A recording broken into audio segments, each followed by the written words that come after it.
Did you notice the monkey in the opening had the pink jacket that she took from Glinda? That is a great Easter. That is such a great little bit. Oh my gosh, she did have the pink jacket. Yeah. Wow. And that was a hard design because you're like, if it's just the pink jacket not being ripped or anything, it looked really weird. But we ripped it to be like more like a sash and the thing. And so some people can recognize it, some people can't. But I'll be interested to see if the audience picks it up.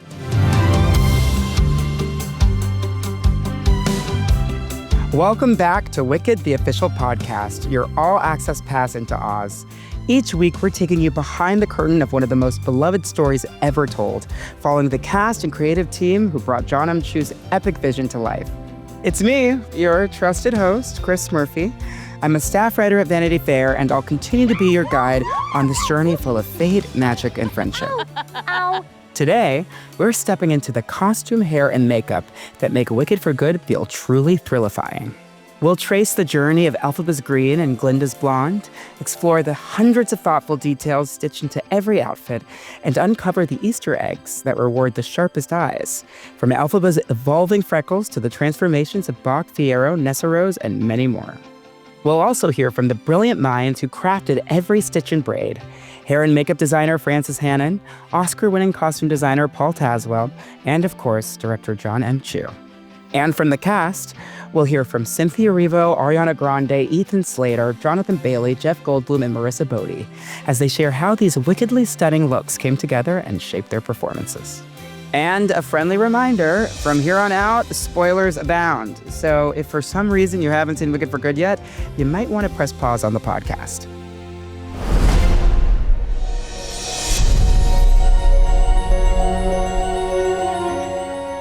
Let's start with hair and makeup designer Frances Hannon.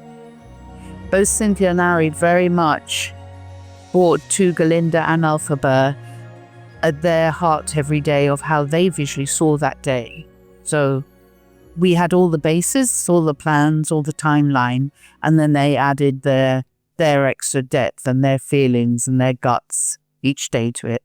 Cynthia absolutely knew that she wanted to be green, so we started by with models of various skin tones that were similar to Cynthia's, and we started by trying to find a green that worked in every single light, because of course she goes from in the darkness, the woods, to her lair, to the sunshine out on the yellow brick road. So you had to make it work in every situation, because you can't change it in the middle of the day. Wow. And we discovered the color by trial and error, just really working at it.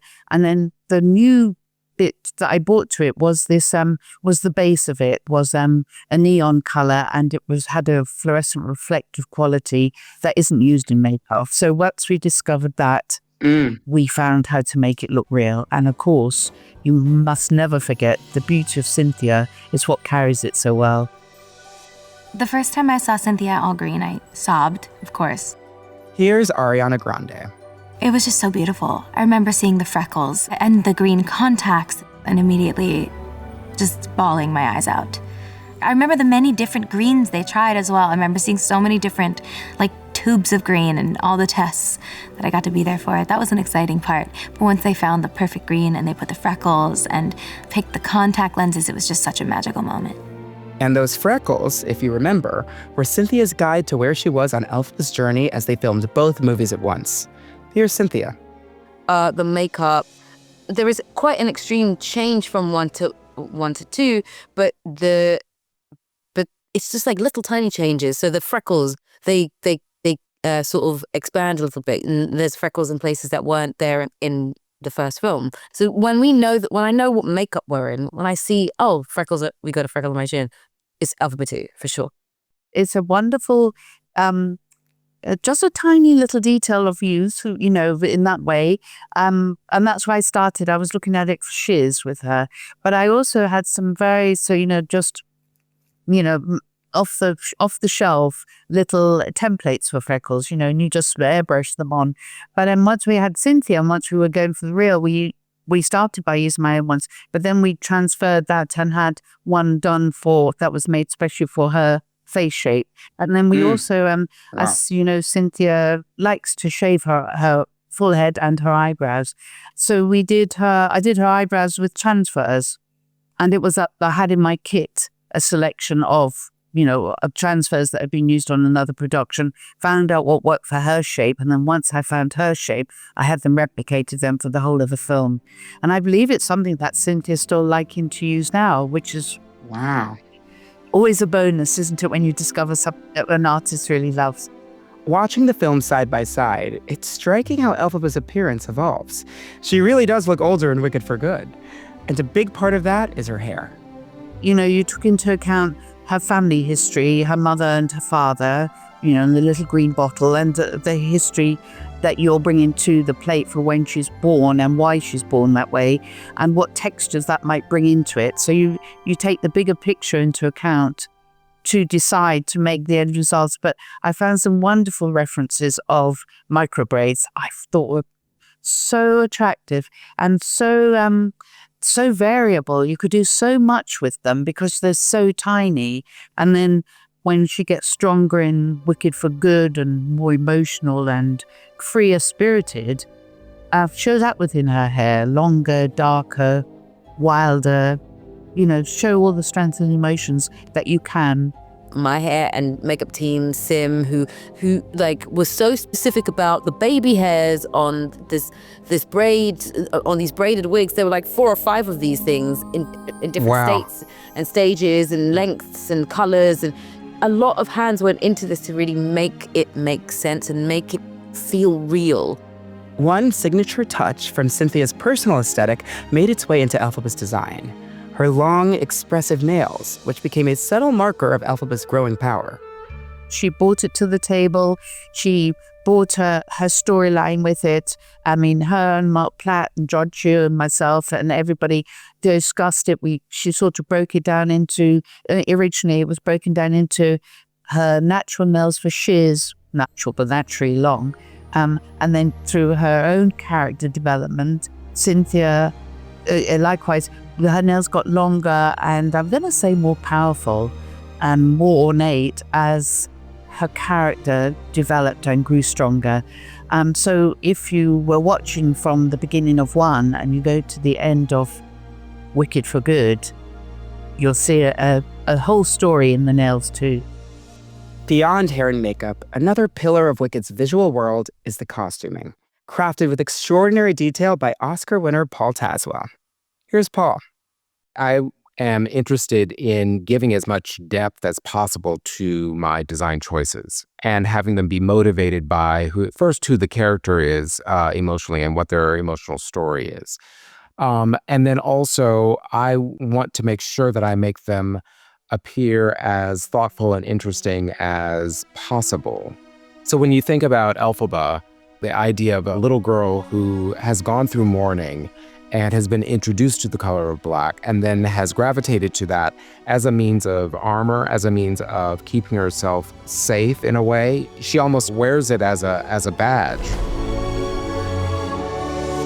When we enter into For Good, she's grown into the position of being an actual savior. I mean, she has recreated herself, and really quite literally, the way that I designed her look was to create a sweeping coat that was self-fashioned out of the raincoat that we see her riding in when she's on the bike with Fiyero when they're taking the cub to the forest. So, that's a little Easter egg that, it carries through then to her next step. Because the idea is that once she jumps out of the window, she doesn't go back and live with the community of Oz. I mean, she's going and she's become a fugitive, really. Yeah.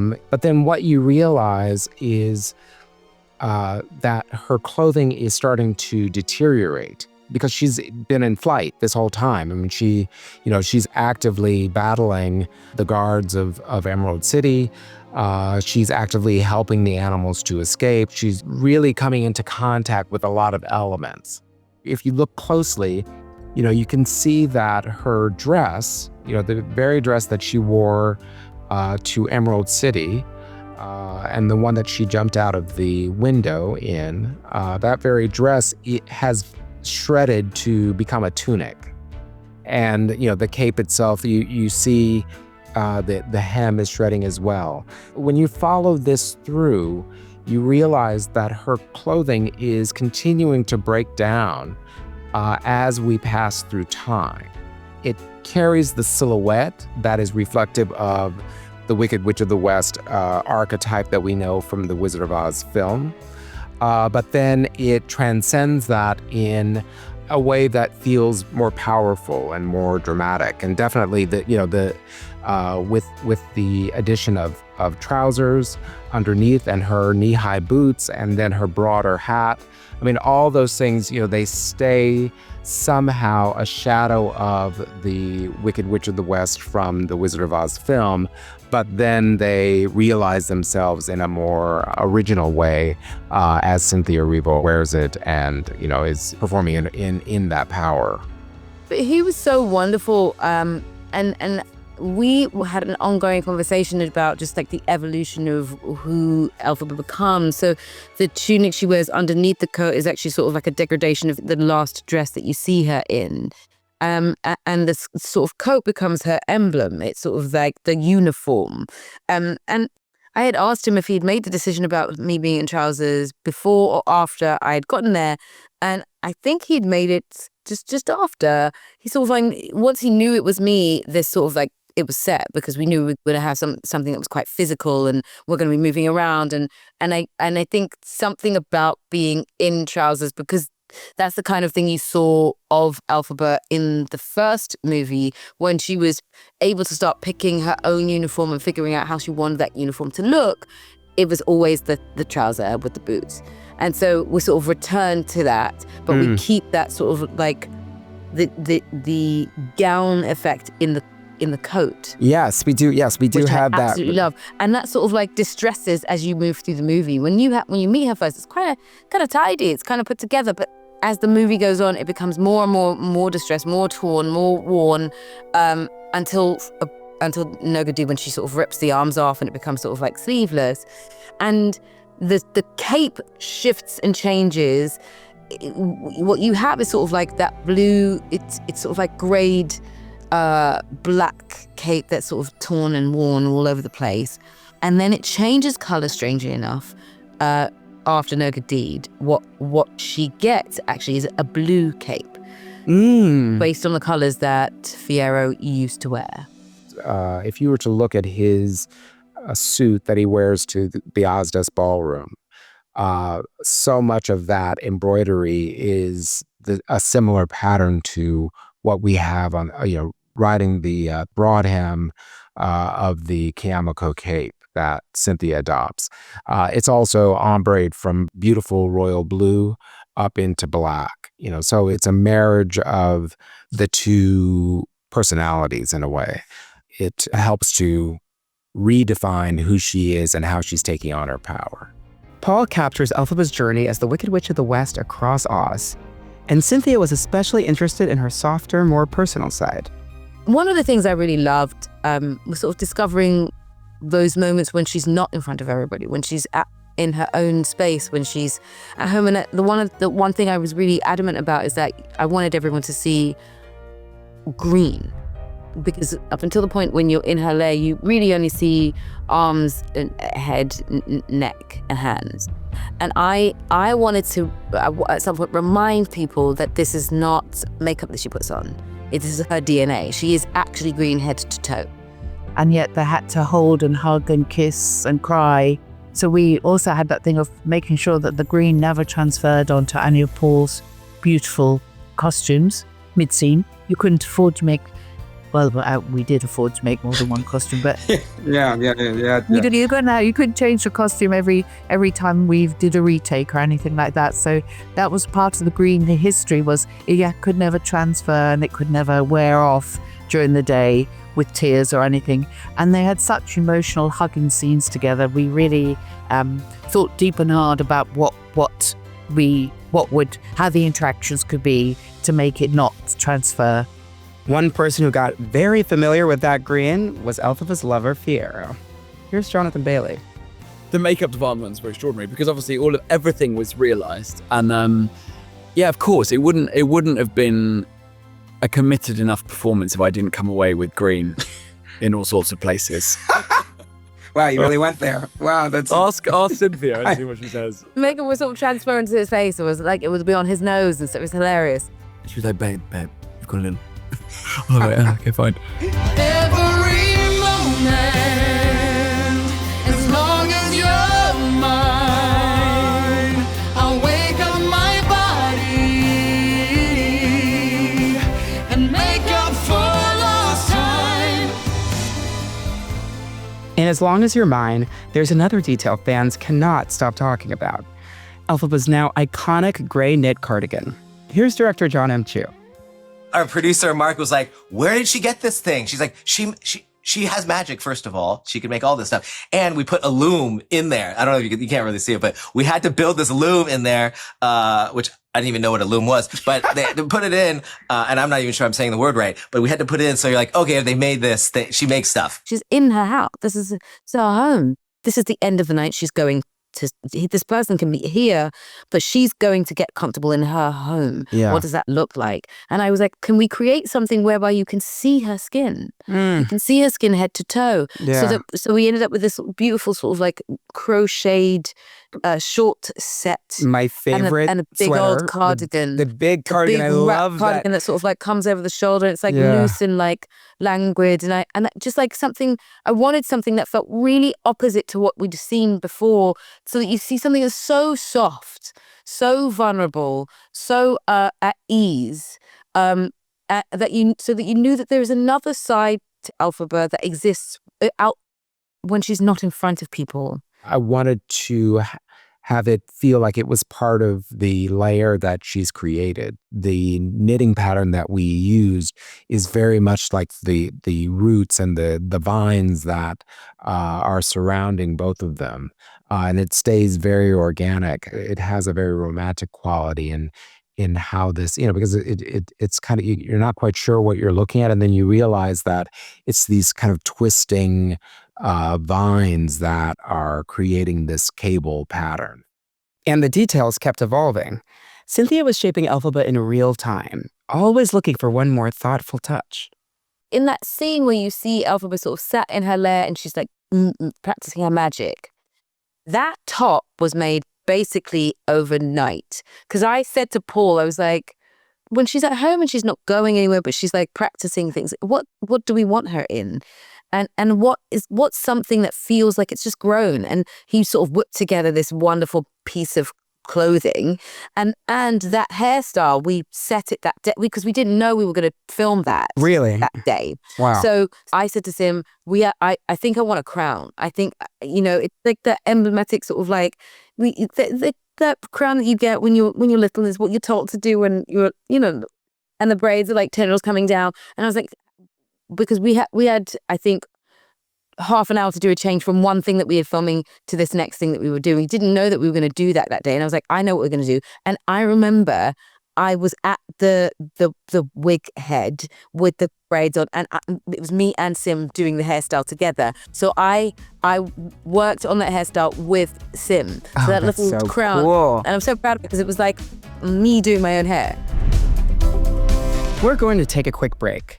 When we return, we'll turn to Glinda the Good, her blonde, her gowns, and that sensational bubble dress. And later, we'll dive into the transformations of Bach, Fiyero, Nessa, Morrible, and the Wizard, and how each look helps define their fate in Oz.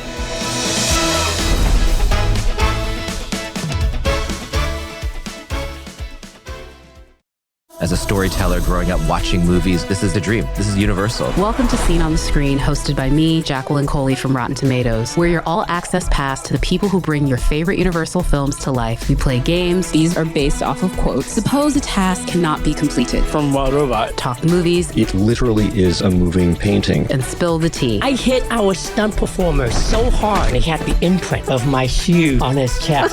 Check out Scene on the Screen, available now on YouTube and your favorite podcast platforms. Welcome back. Though Glinda may not be green, she has a color story all her own. The luminous blondes, the shimmering pinks, and the silhouettes that guide her evolution into Glinda the Good. Here's Paul Tazewell. For Glinda, I would say that, she continues, she evolves into a woman of femininity and her position really as a pawn, a political pawn, but also as this figurehead that continues to emote, the elegance and beauty and, all of those qualities that are, in quotation marks, good or expressive of goodness. Continuing her palette of pink and those, fabrics that are soft and translucent and reflective of a soap bubble that stays iridescent, and then even into receiving the bubble from the wizard. Then she goes into uniform, which is her lavender blue iridescent bubble dress, ostensibly her first bubble dress, and then that leads into her power figure, which is the pink bubble dress that we actually have been introduced to already in Wicked One. It was a significant dress, but I think that it carries the archetypal imagery of who Glinda is for us, in America. And it can resonate with the original Wizard of Oz film and then also with the Broadway show as well. We spent a lot of time talking about silhouettes and exaggerating them a little more for the second film. Here's Ariana Grande. Paul and I spoke a lot about that period of time between schoolgirl Glinda and when she becomes full Glinda the Good bubble dress Glinda. Yeah. Because there's a period of time where she's not like the full-blown character yet. Totally. But she is like princessy. She's, giving royal, but she's not fully in the ball gown yet. So like there's the dandelion outfit, where the outfit that I'm in when Morrible gives me my bubble for the first time. Everything like pre-receiving the bubble and the wand, that era of her style is very interesting and cool to me. It's kind of this like transitional phase where she's this public figure who has power and importance and needs to look a certain way, but she's not quite there yet. So we wanted to make sure like incrementally the journey was present from like, I am this figure who has power, and then I received this bubble and this wand, and then a new, bigger dress that has like more sparkles. All of a sudden, she's a character that kids in the Ozian audience are dressed up as. The Munchkins have their little wand pops, and it's just like, how far can we take this character to oppose the Wicked Witch that we've taken to that extreme. So her whole identity was crafted by the Wizard and Morrible to oppose what people made of the Wicked Witch, of course. Glinda's look was shaped by power, perception, and who she was expected to be. And realizing that vision meant building it with care from the very start. Here's Frances Hannon. Ari came to the table and she said straight away, she has a huge, long history in all of her life. She's worked in the entertainment industry. And I thought maybe she might have come with some personals or preconceived ideas of how she saw her. But she didn't. She came totally open, asked me to find the artists that I thought were right to be doing her every day, open to every idea and thought process that we came up with and worked through them. And also taking into account that she does know her own face extremely well. But she was very willing not to stay within 2020, 25 look. She was really willing to go outside of it, be classical. Our early references for Ari were taken from Grace Kelly when she was young. Wow. The storyline is similar, isn't it? Being good for the world, have been so natural. And that was really where we sort of started our look for her. Ari wants to go blonde the day she landed. In fact, I think when she got the part, I believe she turned blonde and then realized it was too early and went back to brown. But we colored her fairly early, her naturally, because she wanted that. But we did know to show the difference in her time arc, in her timeline between Wicked One and Wicked for Good, between her timeline within each story. We needed to be able to do a lot more to her hair than we could with her own hair. So we knew wigs were our way to go, and we kept her shorter and warmer blonde, or golden for her youth and shiz and everything, and we developed into the much longer and paler, nearly silver colors for her later on. She's a little bit her hair is a little longer and blonder and bigger in this film. So just passage of time. She hasn't gotten a haircut.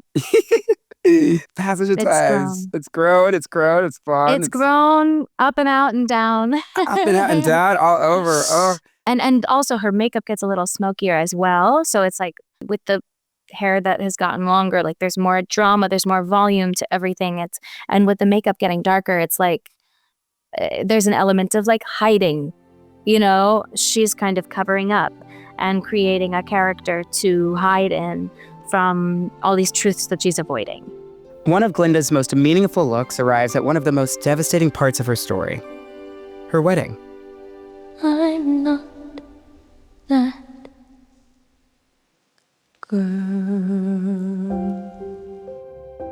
What is interesting about the wedding dress, it's fed to the audience, kind of in parts, because we're introduced to the underdress of the wedding dress when Elphaba comes to visit Glinda at inner quarters at Emerald City. Yeah. That is the version that is the simplest. And for Glinda, she's shedding as well. She's shedding that armor that she's donned as an image of goodness. To see her in a simple silhouette that actually doesn't have any decoration. It's the original the underdress is a white silk satin, and then it has a soft skirt that comes out of the back of tulle. And then she puts on it's kind of a dust cover, or, a dressing gown that's made of this lavender lace. And that has a very subtle butterfly pattern on it as well. And they go to visit the wizard in his chamber.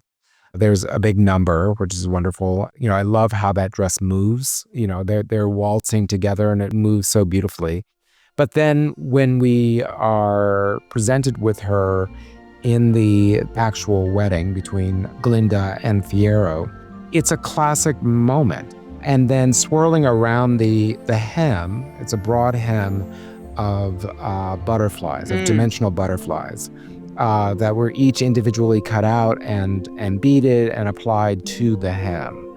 Continuing that theme of butterflies and those things that are caught in the air, that are airborne. She also adds a veil, which is 25 meters long, and then a tiara that is butterflies that are intertwining, that kind of crowns her. But the veil itself, all along the hem all the way down and around are the same dimensional butterflies that are kind of swirling around the hem and then up the center just a bit. So it makes for a really delicate, very beautiful and elegant bride. But, what actually happens to her, it's quite heartbreaking. And it allows for that to really be meaningful. I think the reason why having the wedding in the first place in this film is such a smart differentiation from the musical is because it just makes that betrayal feel 10 times worse. Mm-hmm. But for I'm Not That Girl, we've just seen her at her lowest low. To use her sister scene is someone, she's like a shell of herself at that point. That's not her talking. That's like a possession. That's a voice that like she is not even connected to at all. And it comes from a place of devastation. And so when she excuses herself to go have a moment and walk through that wedding venue, what's left of it, it's just an ultimate heartbreak. Glinda has always had, maybe it wasn't true love, but she's always been surrounded by people who told her they loved her. And I think this is her first time really feeling the weight of like, oh, maybe they don't at all, actually. All of those scenes were really tough, and definitely like, it's so funny because it's like you feel like they're your, like they're things that happened to you, but you were just performing them, but they didn't. but they didn't. So it's just tender. But yeah, it's a moment of, oh, I have nothing. I think that making those betrayals feel that much worse in this film make for good mean so much more. Yeah. Make their love even more prominent and meaningful, and their friendship, their understanding, their acceptance. Here's Frances Hannon again. With Ari's skin and Ari's look, it was very important. You know, the green absorbs light very different and reflects it very differently. And it was in the yellow reflective quality of the green. And then we used the translucent and iridescent bases and colors on Ari as the witch for good. That made you be able to have both of them standing side by side, and your eye is not drawn to one more than the other. And that can happen if you don't get the balance in colors and products correctly. Your eye gets drawn to the wrong thing. Achieving that harmony didn't stop in the makeup chair. The camera had its own way of honoring each witch. Here's cinematographer Alice Brooks. I'll tell you a little secret too, which is, Glinda and Elphaba each had their own lenses that we used. Elphaba was filmed on a 65 millimeter lens and Glinda on a 75 millimeter lens. And we do that throughout both movies for their close-ups. But at the end of the first movie, when Glinda finally realizes what it means to be good, when she chooses to be Glinda the Good, at the very end in the finale, we use Elphaba's 65 millimeter lens on her. Wow. Okay. Can you tell? Okay. That is amazing. It was a choice we made during camera tests. We found when we were doing green makeup tests on Cynthia, we put this 165 millimeter lens on it. And it was a special lens because it has a close focus. Lenses have, I don't want to get too techie here, but lenses focus at a different, you have to be a certain amount distance away. Otherwise you can't focus on them. But this 65 millimeter lens has a 10-inch close focus. So we can get really, really close to the characters. And we used it during the camera tests because we were looking at at the freckles on her skin, and we wanted to make sure the green makeup texture felt like real skin. And we fell in love with the lens on her. And then we put it on Ari, and it just didn't feel like the right lens with her. Every person's shape of face is different. And so we realized the 75 millimeter lens was the lens she glowed in. But Elphaba is the only truly good character in the movie. Yeah. Right? Yeah. But she's the Wicked Witch of the West. But she really is the only truly good character. And so I wanted to just give a little bit of Elphaba to Glinda at the very end of the movie. After the break, the transformations that reshape Oz. Bach as the Tin Man, Fiyero as the Scarecrow, and the hidden details woven into the looks of Madame Morrible, the Wizard, and Nessa Rose.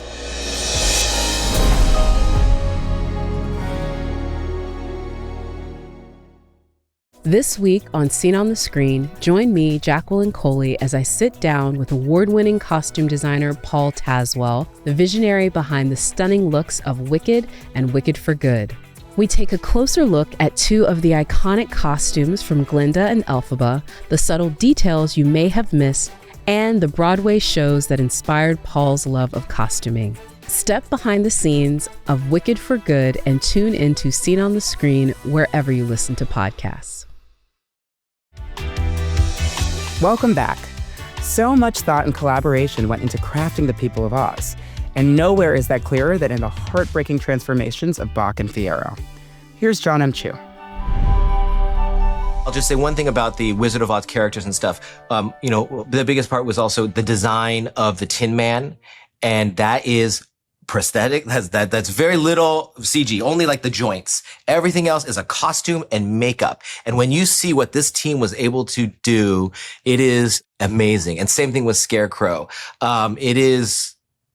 We didn't do anything to his face. Maybe we cleaned up some like little glue moments or like little area seams, but he can perform in there, and it is the Tin Man, but it's also Bach. And with Scarecrow, it's like, that's who it is. And you have to feel for this person and love that our main character is going with this person and that we still feel the same things. It's a very delicate line, and it was so brilliantly done by our teams. It was we had many versions, but they found just the right thing, but it's all physical.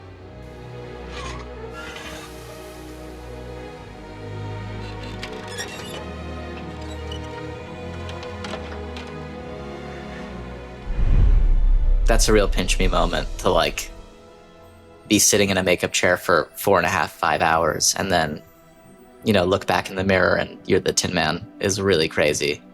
This is Ethan Slater, our Bach. Yeah, Mark Coulier designed the prosthetics along with Frances.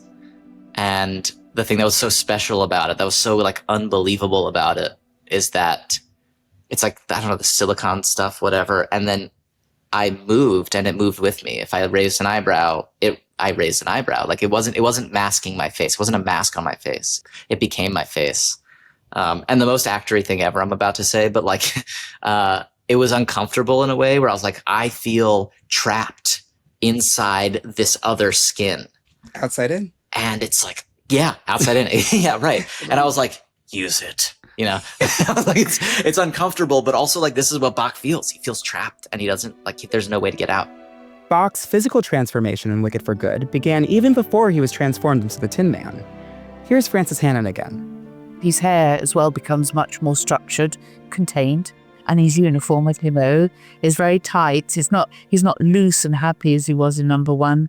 And then that wonderful piece of filmmaking that Jon Chu did there with how he wanted his Bach to transform into Tin Man. I really thought it was so original, you know, and taking all the items within the room that he was in is how they structured so that all the metal to make him into Tin Man.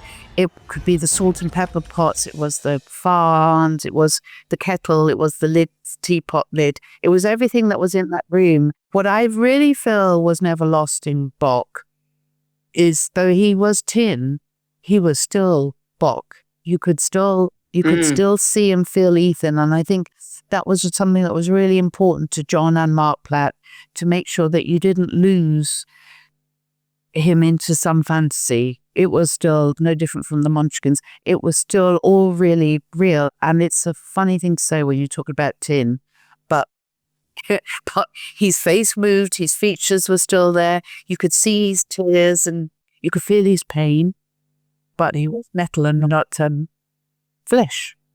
Props or, tin artifacts that are part of the household that come together to create the body of the Tin Man.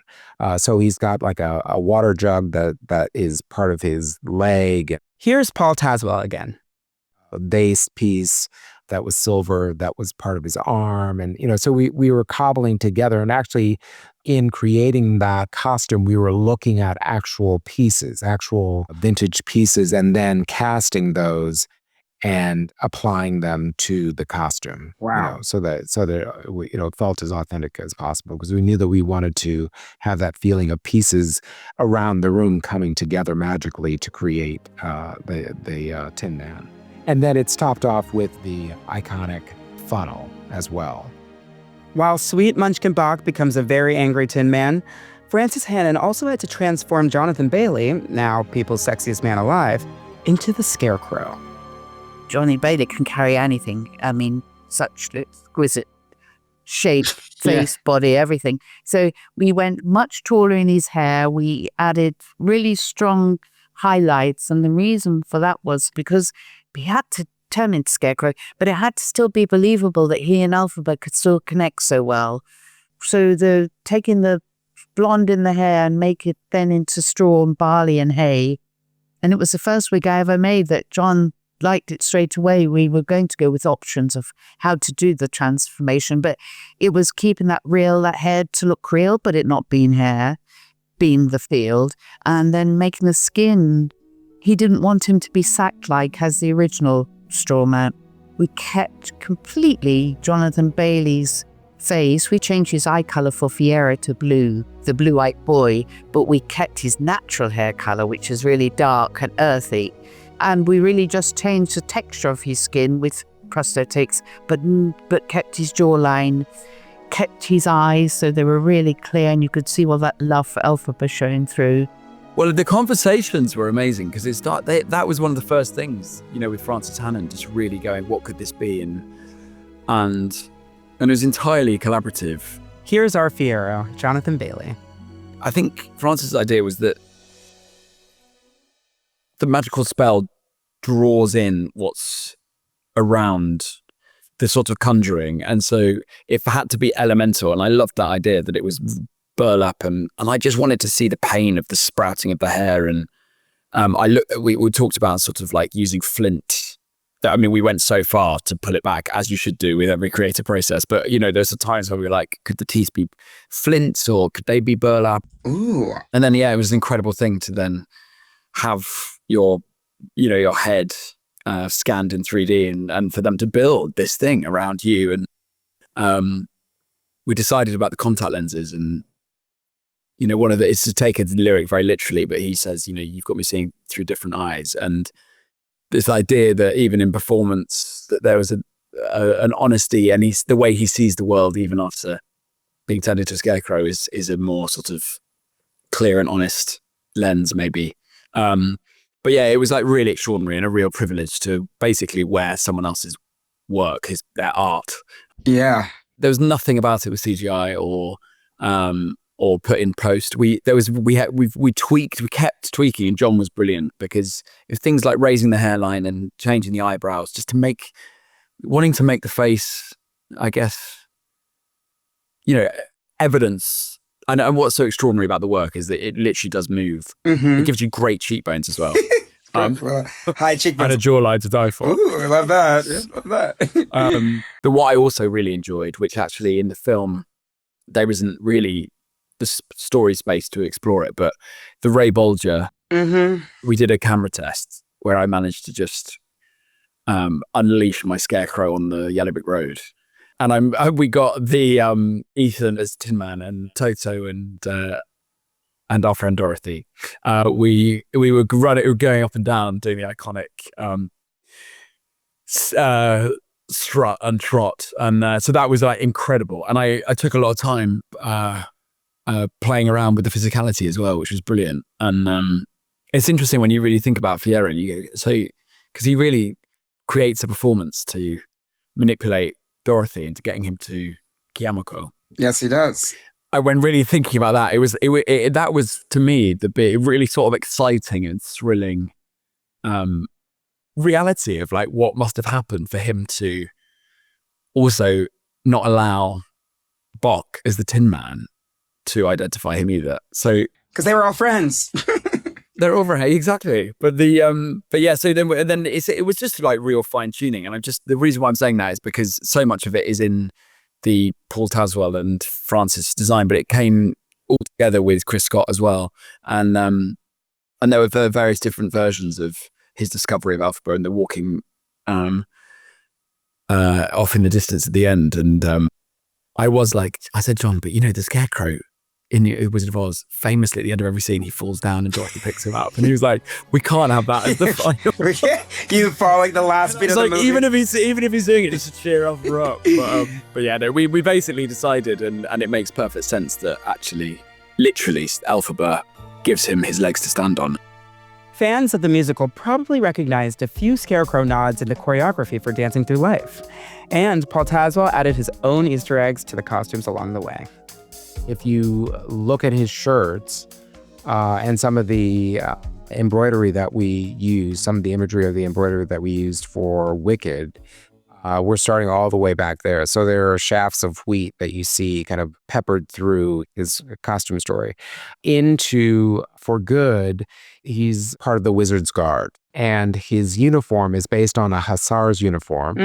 So we have a little a police or a second jacket that's kind of used as a short cape, and then the actual uniform tunic. It's all covered in bullion braid, flat braid, and then gold bullion epaulets as well. And the shape of the bullion, as it's applied to the back, it creates a wheat kind of outline.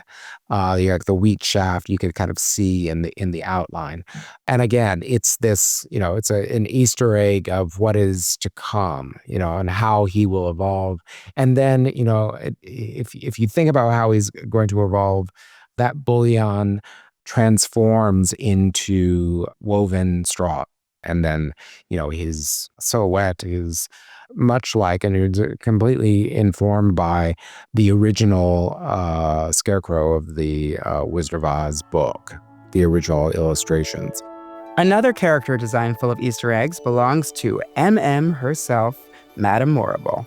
Here's Frances Hannon. I thought it would be really amazing to have her hair show that she's the in control of the weather. And so we started with cloud formations and stuff like that. So keeping always wisps of something floating up and out and away, and smaller cloud formations. Also keeping the balance with Paul's amazing costumes on her. And then as she developed, her wispy, beautiful control clouds start to break down and shatter and become tornado-like and crazy. And it really carries her storyline very well, and her development and her breakdown. We wanted to maximize her regal nature. The wizard has put her in a position of greatest power. And she also is the one figure, except for Elphaba, who actually has magical power. Her powers is defined by the weather. When she's gifting the bubble to Glinda, it's this really interesting asymmetrical sculptural panier dress, that's in emerald green. And then if you were to see the hem, you'd see a meteorological pattern that is gilded onto the surface of the dress as well. There's a pattern around the hem. Paul's attention to detail carries straight into the wizard's look. And when I spoke with Jeff Goldblum, he had a miniature version of one of his looks on display right behind him. I think I see a wizard doll behind you wearing one of the costumes. So hey, I didn't realize that's the costume I wear in For Good, because he's so great. He's the only costume. I adore him, and he deserved that Oscar. I hope he gets a dozen more. And he was all during those fittings. He's so sweet and quietly brilliant and careful and caring and passionate and meticulous. We put together the first outfits and then the second outfit with this long coat and all those things he worked on. We had many fittings with that. He's the only, I've worked with good costume people, but he's the only one I put it on at one point, I remember. And I started to get choked up just wearing the costume. I'm telling you, that happened. Wow. So I'm thrilled for him, and I was thrilled to be able to do all that stuff in that. It makes the show, A sentimental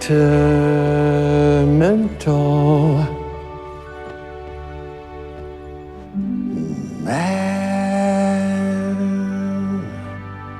The wizard is a showman at heart. You go into his quarters, his lair, and, you realize that he's been at work figuring all of this out with theatrical techniques. I mean, eyes that move. And I think that was very important. But then also, you see what his effect has been on the culture of Emerald City reflected in what he wears. So the spiral, the all-seeing eye becomes very, very important. The origami spiral of his ascot becomes very important as well. His watch fobs, you see, little Easter eggs like the balloon, and Toto was one of them as well. And there are other Wizard of Oz culturally thematic ideas that are part of his jewelry as well. He is self-created in that way. I mean, I think that it's all facade for him. It's all a show.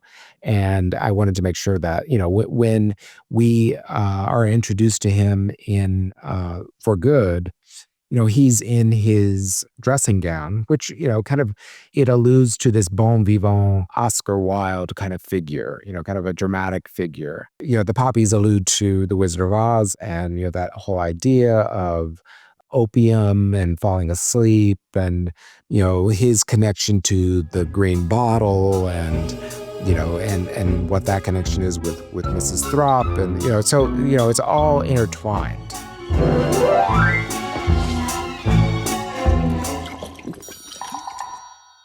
Finally, Nessa Rose's transformation into the Wicked Witch of the East carries its own design story.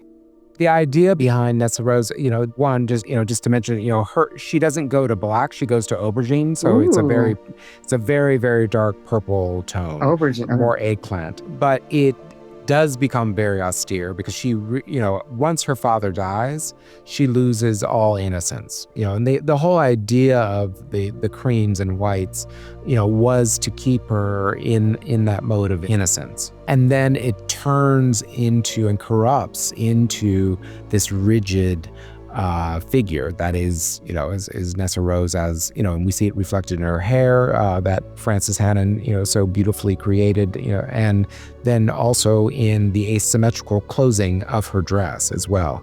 It makes for a very austere figure that is keeping with her own emotional story as well. Paul is like a silent genius. Here's our Nessa Rose, Marissa Bodie. He has like this look on his face where he goes like, he has like his hand like sort of in front of his mouth, just like fully in concentration mode. And he's fully like looking at the costume and the costume work. And really you can see the wheels turning in his brain of, okay, what maybe need to adjust it? Do I like this? Should we add anything to it? And then of course that carries through in the final products that you see of just all these incredibly fantastical costumes and the huge, just utter detail that goes into them and that did go into them. Just like very thoughtful. The little Easter egg of the spiral in my jeweled shoes symbolizing the tornado, the storytelling that he tells within the costumes that he designs. Just like really, really cool stuff. Which brings us to one of the most iconic costume pieces in Oz, the slippers. Silver instead of ruby red, in a nod to L. Frank Baum's original book. I think that one of the most iconic is the crystal and silver slipper of Nessa Rose, and that had been gifted to her by her father in part 1. Yeah. So they can all see how beautiful you are right down to your toes. And then we see the payoff in Wicked for Good. If you look closely, they're paired with a special Ozian striped sock or hose that Nessa Rose wears. But then also, once Glinda gives them to Dorothy, they're also worn with a pair of blue socks, which is reflective of the original Wizard of Oz film from 1939. Yeah. Albeit that one has ruby slippers and ours is with the spiral crystal and silver slipper. But it still is pushing or, providing that same nostalgic idea. If you can't take back magic, maybe that's the magic that brings people home with 3 clicks. I don't know. I won't say that, but who knows? That's really smart. Wait. They're not nothing shoes. They're nothing shoes. They're powerful shoes. Every look in Wicked tells a story. The work of Paul Tazewell, Frances Hannon, and their teams show just how much of Oz is carried out in the details. In every look, every texture, and every transformation we see on screen. Next week, we close the book on our time in Oz. The cast and crew share what it meant to say goodbye and how Wicked has shaped them for good.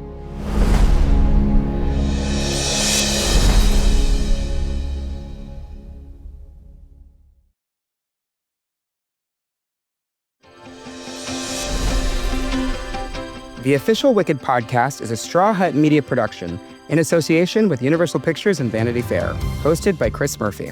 Video, soundtrack, and music from Wicked and Wicked for Good, courtesy of Universal Pictures. Produced and edited by Maggie Bowles, Ryan Tillotson, and Madison Cross.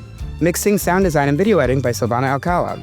Additional graphics by Ali Ahmed and Ana Claire Munoz. Production assistant Ashley Cahan. With special thanks to our partners at Universal Pictures. Nicole Quenqua, Jennifer Chamberlain, Holly Vanderboord, Dean Smith, Madeline Marfis, Madison Fishman, Samantha Duarte, Katie Malley, Abby Holmes, Nikki Walsh, Marissa Mahoney, Allie Grove, and Vanessa Nakara. New episodes every Thursday. See you next week. Yeah, I mean, the horse was incredible. What a scene partner.